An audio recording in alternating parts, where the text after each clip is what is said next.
In 1944, 4 American soldiers walked up to a 40-ton Sherman tank, lifted it off the ground with their bare hands, and carried it away. But here is what popular history ignores. That surreal stunt was not a comedy sketch. It was part of the most classified, high-stakes suicide mission on the Western Front. Before the Allies crossed into Germany, they recruited fashion designers, painters, and audio engineers to build an entire phantom army out of thin air. To understand how they saved 30,000 lives, we have to look at the mechanics of military illusion. The unit behind this surreal show was officially designated the 23rd Headquarters Special Troops. Activated in January 1944 at Camp Forrest, Tennessee, it was the first mobile, multimedia tactical deception unit in military history. It was the brainchild of American military planners, Colonel Billy Harris and Major Ralph Ingersoll, who had watched British forces use dummy trucks and fake staging areas to fool German commanders in the North African desert. But the Americans wanted to take the idea much further. They did not just want fake vehicles. They wanted a portable traveling roadshow capable of simulating an entire 20,000-man combat division out of thin air. To build this unit, the United States Army recruited from art schools, advertising agencies, and recording studios across the country. The ranks of the 23rd were filled with fashion designers like Bill Blass, painters like Ellsworth Kelly, sculptors, architects, audio engineers, and radio operators. On paper, they were an 1,100-man unit armed with nothing heavier than 50 caliber machine guns. In practice, their job was to act as human lightning rods, stepping into gaps in the Allied line, pretending to be massive, heavily armed combat division, and drawing German forces away from real, vulnerable American troops.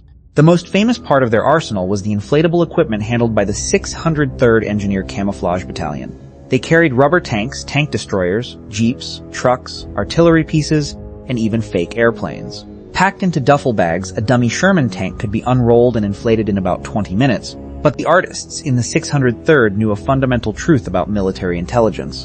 An inflatable tank by itself fools nobody. German aerial reconnaissance pilots were highly trained. They looked for specific physical clues. A rubber tank sitting on top of undisturbed grass was an immediate giveaway, because a real 40-ton tank crushes vegetation and leaves deep, mud-churned track ruts. So the Ghost Army brought along real bulldozers and farm tractors.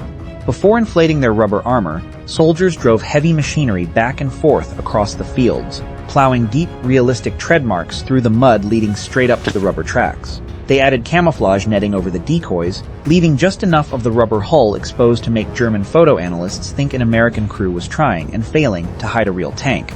They pitched real tents, hung wet laundry on trees, lit small campfires, and carved wooden logs to look like artillery barrels protruding from brush. If a rubber tank lost air pressure in the damp night air, soldiers had to run out with hand pumps to top off the cannon barrel before morning light. Visual decoys worked during the day if the enemy was miles away or in the air, but at night, or in dense forest, an army is identified by what it sounds like.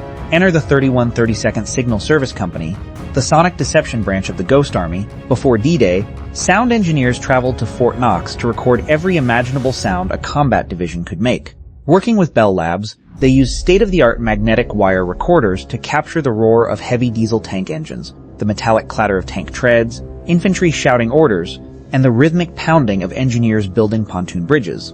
These sound effects were edited onto specialized wire recordings and loaded into armored half-tracks fitted with massive 500-pound directional speakers driven by high-powered amplifiers. At night, these sound trucks would creep up to within 500 yards of the German front line. While crew members sat in pitch-black forests, the speakers blasted multi-track audio of an entire armored division moving into position. On a quiet night, the sound projected up to 15 miles across the European countryside. The sound was so convincing that American soldiers in nearby sectors who were not cleared to know about the Ghost Army routinely reported that massive steel columns were passing through their woods. One Ghost Army soldier recalled that psychological effect.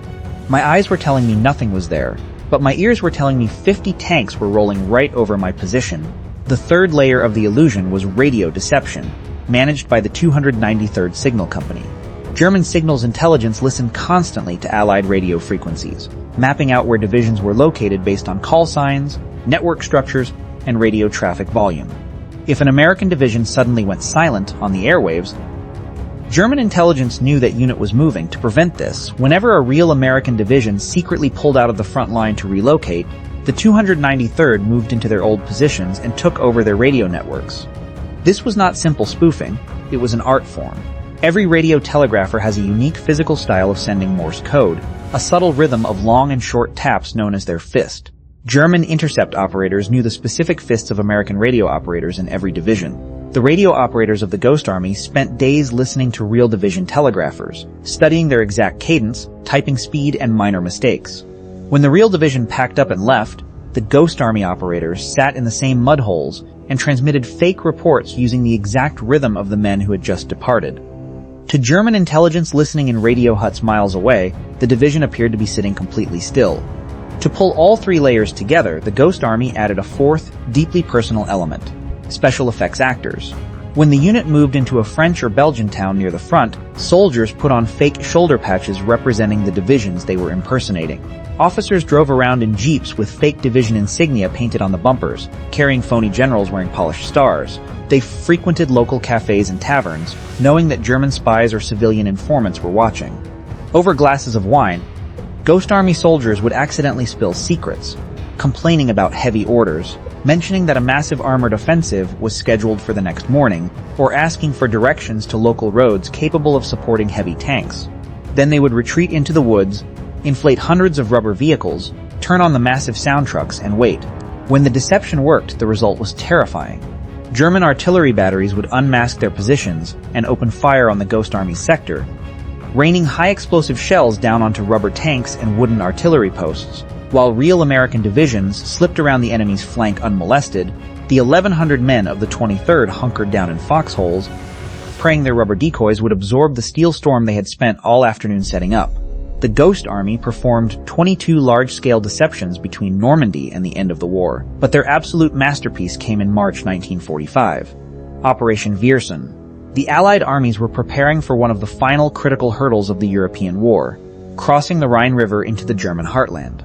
9th Army was planning to cross near the town of Wesel. To guarantee success, they needed to draw German defensive armor away from the real assault site.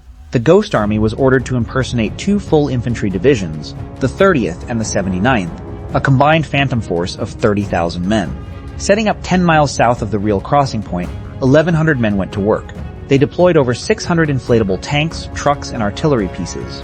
Radio operators set up fake command networks, while sound trucks played the deafening noise of pontoon bridge construction, heavy trucks, and roaring tank engines straight across the river into German ears. To complete the illusion, they built dummy headquarters posts, flew fake command flags, and had fake generals walking through local command posts in plain view of distant observers. German intelligence fell for the trap completely. They shifted their remaining artillery reserves and infantry formations south to face the Phantom Army. On March 23, 1945, when the real 30th and 79th Divisions stormed across the Rhine at Wesel, they met almost no organized resistance. The crossing was secured in hours with remarkably low casualties. When the war in Europe ended in May 1945, the 23rd Headquarters Special Troops were sent back to the United States. They were preparing to deploy to the Pacific for the planned invasion of Japan when the atomic bombs brought the war to a final close. Upon discharge, the men were given a strict final order. They were forbidden from telling anyone what they had done. They could not tell their wives, their parents, or their children. Official United States Army records regarding the unit were classified top secret, locked away in military archives. It took over 50 years for the United States government to finally declassify their records. By the time the truth came out in 1996, many of the men who had carried rubber tanks through the mud of France, including fashion icon Bill Blass and painter Ellsworth Kelly, were already famous for their civilian art, but their greatest masterpiece was an 1,100-man illusion that absorbed the fury of G.